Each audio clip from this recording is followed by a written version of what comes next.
Good morning, everybody. It's the end of the week at City Hall, and there's a couple of items I want to make sure I review with you so that you have some information and also give you a sense of what could be coming up in the coming week. I want to start out by talking about eminent domain. As you know, the City Council approved the taking by eminent domain, which, by the way, taking by eminent domain means that you pay fair market value for the property from the landowner. It's not like some invasion that simply seizes property. So just so long as you understand that eminent domain means taking the property through fair market value. And it was this parcel right here. You'll see it on the map here. It's this right here.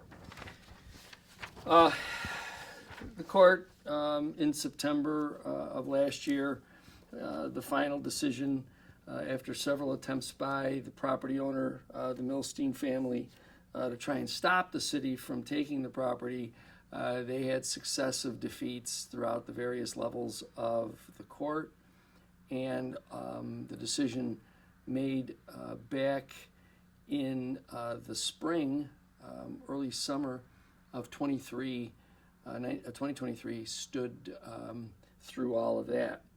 There were this noise about filing in federal court. That never happened. That time has passed. And so the reality is the city of Niagara Falls is in a position to obtain the property that it seeks for the event center and park that we hope to build in this area. So while I was examining the title, as we begin to think about the vesting procedure, which is the process by which we actually take title, I started looking into the property itself, which is really two parcels. You see this tree line, it sort of divides the parcel into two spots. This top parcel, which is the clear space, used to be a playground and a park. And in 2003, former Mayor Elia signed an agreement with NFR for the acquisition of that park because they were going to build a $100 million hotel and affiliated facilities.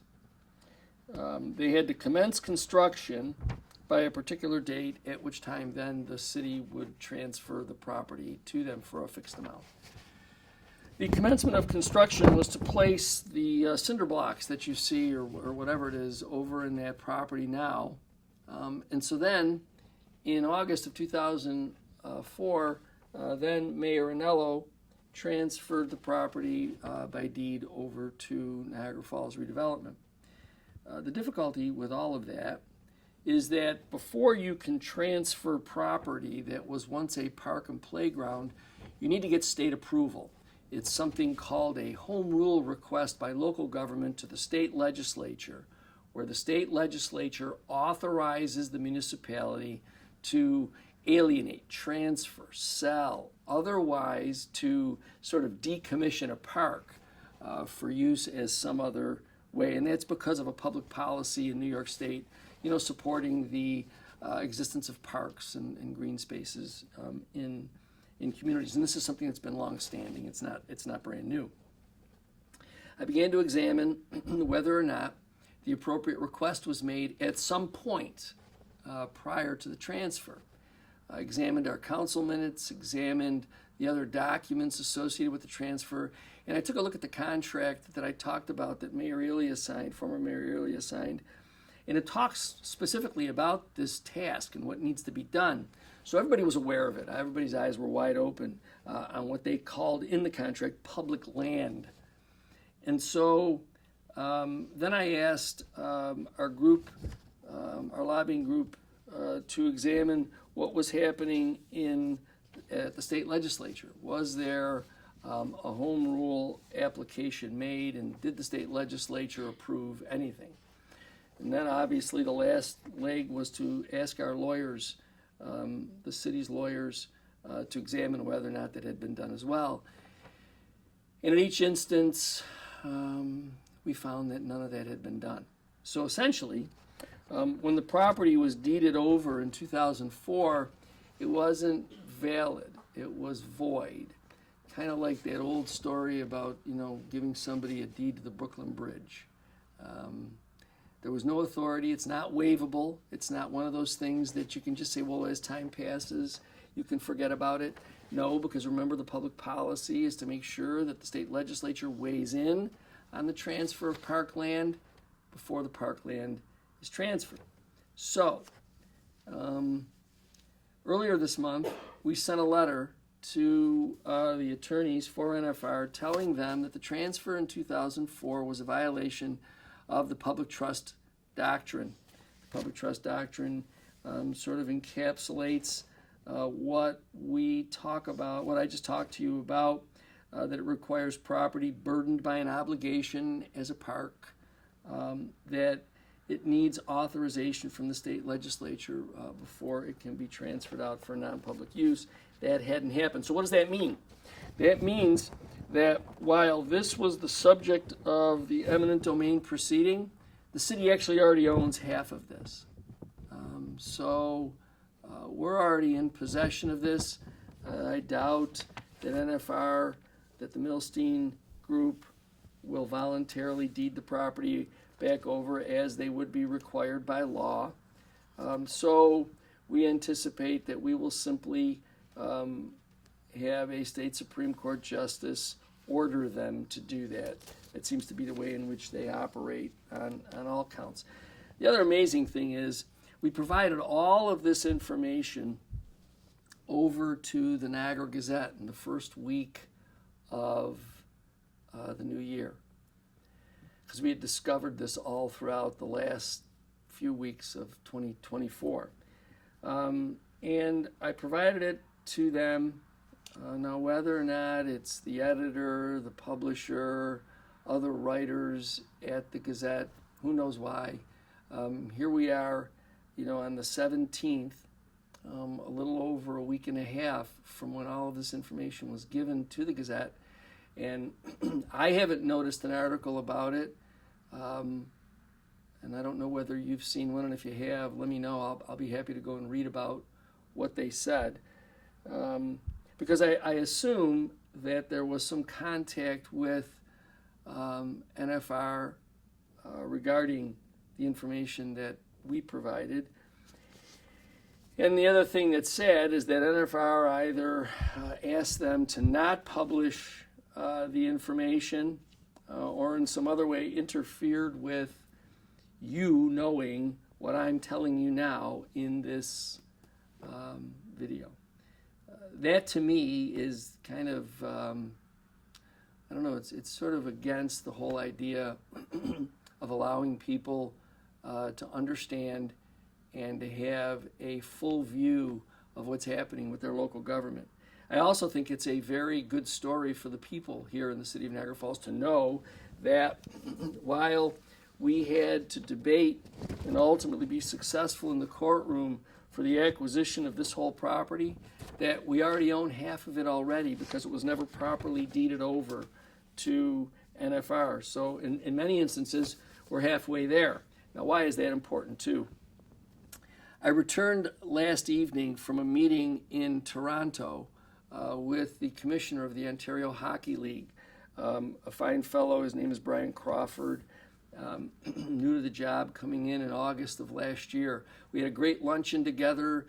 He's fully aware of what the city is looking to try and accomplish with the event center, and the OHL is made a commitment to aggressively expand into the United States. They only have 3 clubs here, and they want to expand. And the commissioner has already spoken within his governing body about the benefit of coming to the city of Niagara Falls.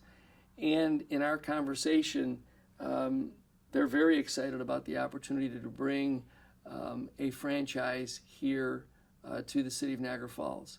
So the creation of this event center can bring to us a junior professional hockey team that'll be our very own.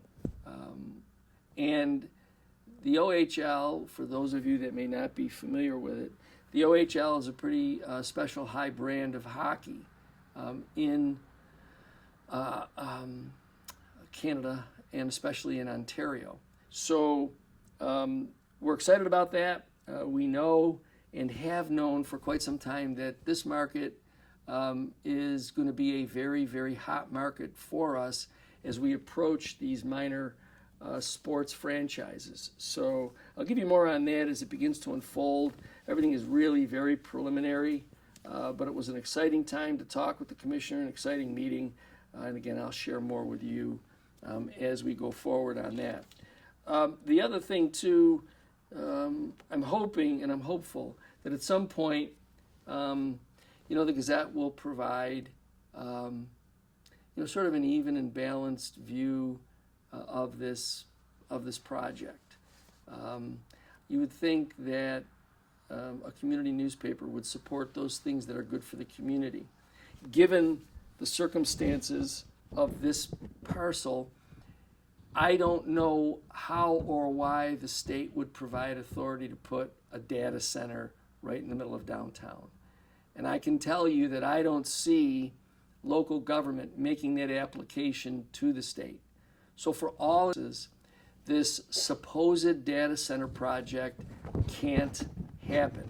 And I want to underscore that. This supposed data center project, and I say supposed, alleged, whatever, however you want to say it, I think it goes the same way as the 20-story luxury hotel and spa that was supposed to be built at the Turtle, which didn't happen. The $100 million hotel and resort that was supposed to be built on this property, that never happened.